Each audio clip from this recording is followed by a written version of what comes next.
Il s'agit des habitants de Treichville, la commune Nzassa, dans la capitale économique ivoirienne, qui ont pris en main leur destinée. Sans grands moyens, ils viennent de donner goût à leur quartier, dénommé El Amansou, en s'offrant un environnement sain et un cadre de vie agréable. De quoi fouetter l'orgueil de bien de riverains dans d'autres communes. C'est un reportage de Jérémy Aoré et Marusséry. Réunis au sein d'une ONG dénommée My Own Business, ma propre entreprise, des jeunes du sous-quartier El Mansour dans la commune de Treichville, dès les premières semaines de l'année 2017, décident d'embellir leur environnement immédiat où se juxtaposaient garages à ciel ouvert et poubelles dans une avenue dégradée comme le présentent ces images postées sur une grande affiche du district d'Abidjan. Bafoués dans leur amour propre, suite à la vue de ces images indignes de leur cité, les jeunes gens avec à leur tête Keïta Adama vont prendre le taureau par les cornes. Et lorsque nous avons repéré que cette image parlait de notre avenue, nous nous sommes dit, écoutez, jeunes gens, levons-nous nous-mêmes et prenons en main le dessin de notre environnement et cadre de vie. Et c'est ce que nous avons fait avec nos propres forces. Et au fur et à mesure, avec l'aide de l'Internet aujourd'hui, lorsque nous avons commencé à demander aux propriétaires de cours de payer la peinture et que nous allons peindre les façades gratuitement, au fur et à mesure, les jeunes de la diaspora de Treichville, un peu partout dans le monde, ont commencé aussi à contribuer jusqu'à ce que aussi la collectivité locale nous vienne en aide aussi avec quelques pots de peinture.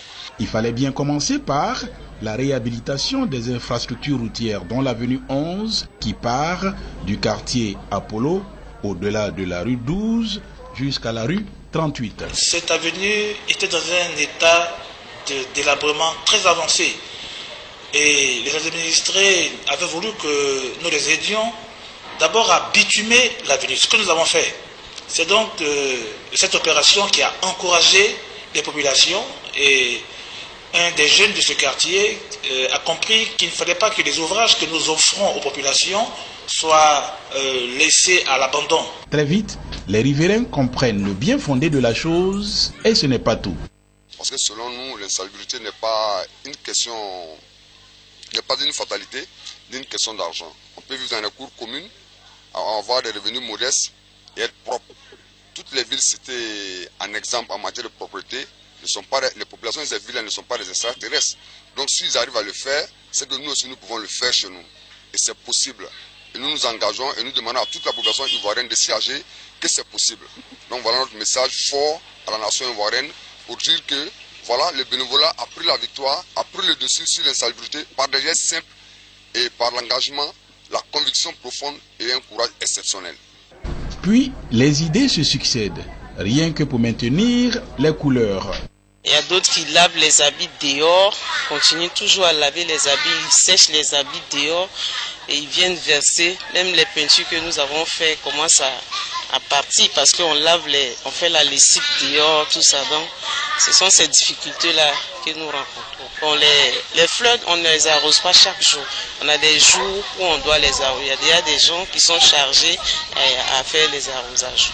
Les petits commerçants sont heureux de faire aujourd'hui leurs affaires dans un environnement sain. Ici, c'est bien joli, de bien sauver les coins, un quartier. En tout cas, le quartier est bien beau.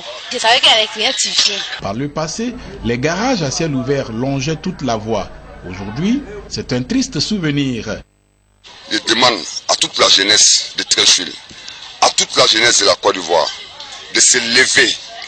Il n'y a que par les initiatives personnelles et le bénévolat, de prendre en main eux-mêmes le dessin de leur environnement et de leur cadre de vie.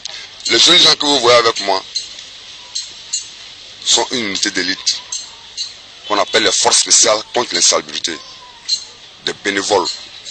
Quand nous finissons le travail jusqu'au soir, nous rentrons chez nous sans demander 5 francs qui que ce soit.